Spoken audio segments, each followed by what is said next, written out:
It's a great pleasure meeting with you, Astrid Lindgren. Thank you. First of all, a warm thanks for all the joy you have given to us children of all ages. I did it with pleasure. Would you please tell us a little about your childhood?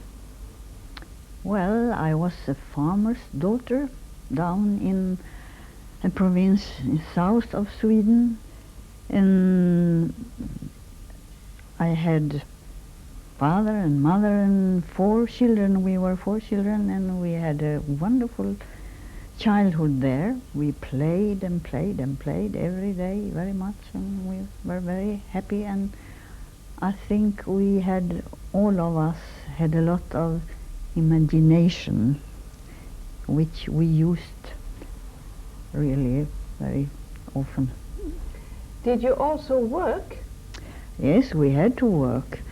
We had to begin at the age of, say, 7 years old, and then when we grew older we had to do our task as well as the grown-ups. But we had a lot of time to play, and that was... You were allowed to be children? Yes, we were allowed to be children.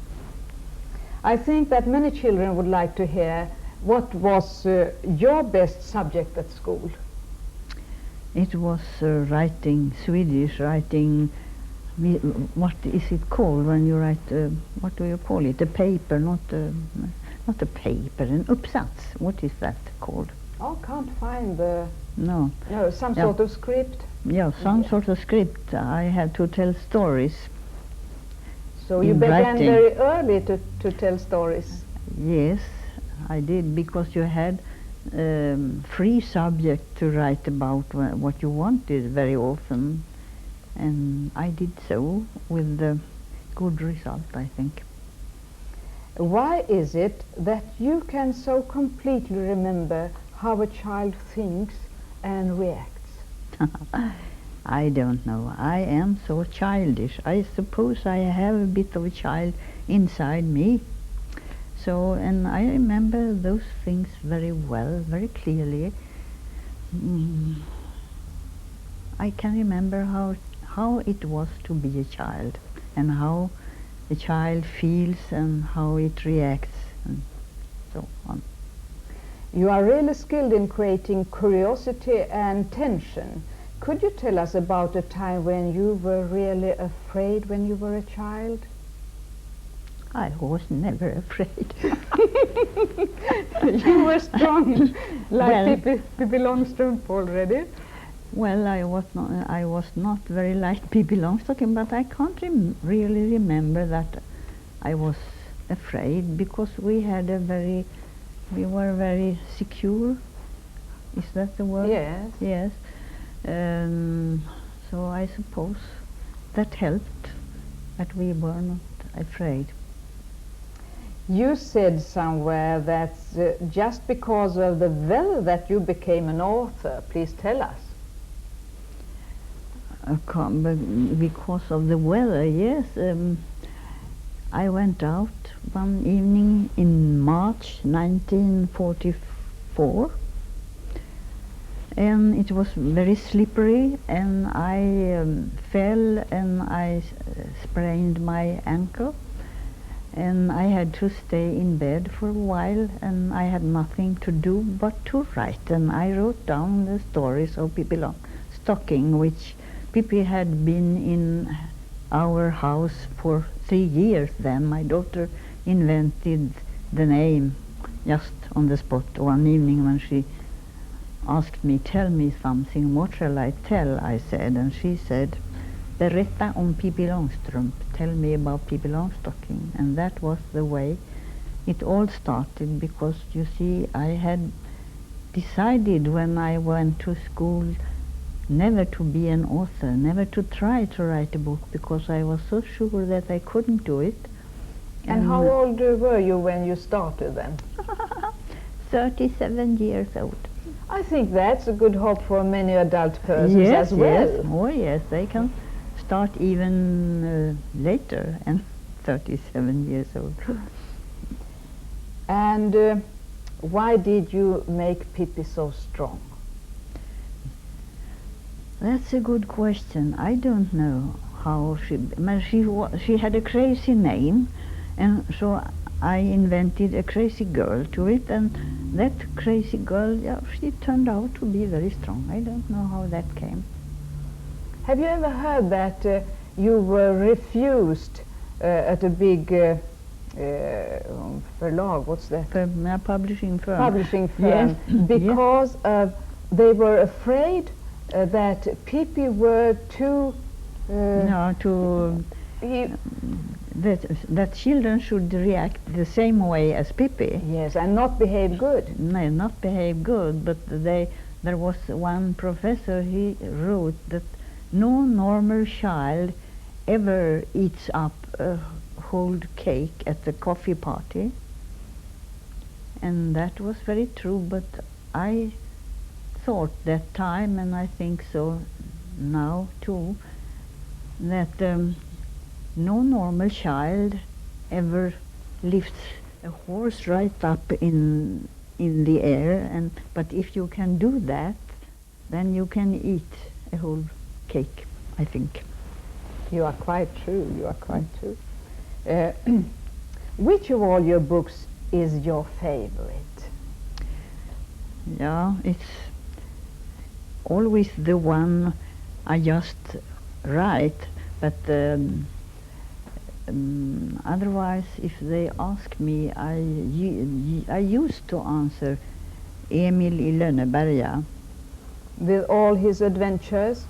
Yes, and he is a real child in Småland, where I was born. His childhood is very much like my own, or even more my father's childhood. And with the peasants, and with the peasants' life, and so on. And besides, I think Emil is, he is rather funny. What advice would you give to parents with a boy similar to Emil? Take it easy. He will soon stop making. I don't know. Hiss. Yeah. I don't know. Practical joke. Pranks. They call it Emil's pranks. Is it called in the English translation? And in Sweden we call that hyss. And I think he will stop making hyss when he grows up. And 20 films has been based on your books. The latest is The Bullaby Children for the second time, or The Children of the Noisy Village. Please tell us a little about your noisy village. Yeah, my noisy village, that was down in Småland, as I said before, and the childhood of those children is very much like my own and my brother and my sisters. They play in the same way, and they have such a childhood as we had, and I think this film has captured a lot of the atmosphere. So yes, if you show a little bit of that film, they can see what it is like. And Lisa, who is she?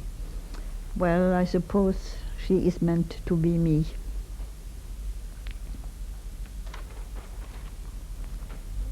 How is it possible, considering your own childhood, that you can write with such intensity of how it feels to be an abounded, lonely and sometimes unhappy child? Well, I suppose that is while I feel very much about children and their unhappiness, because there are a great many unhappy children. And then I start to imagine books about them. May I ask Do books have a future? You bet they have. Are you working on a book at the moment? No, as a matter of fact, I have been making films and I have been making theater plays. And besides, I have such a huge correspondence, so it takes too much time to answer letters, so I can't really write books at the same time. You have to be alone with yourself and let your imagination work a little before you can write a book. And I hope this summer I shall be able to write something. Det där att föräldrarna visar varandra. Mm. What is the best thing you can wish for a child? Lots of love. Love from the parents. I want them to love the child and like to be with the child and play with the child and to be very close to their children. That is what I like for the children. And what do you wish for most of all? In my life, in all our lives, I wish peace on earth. Thank you very much. Thank you.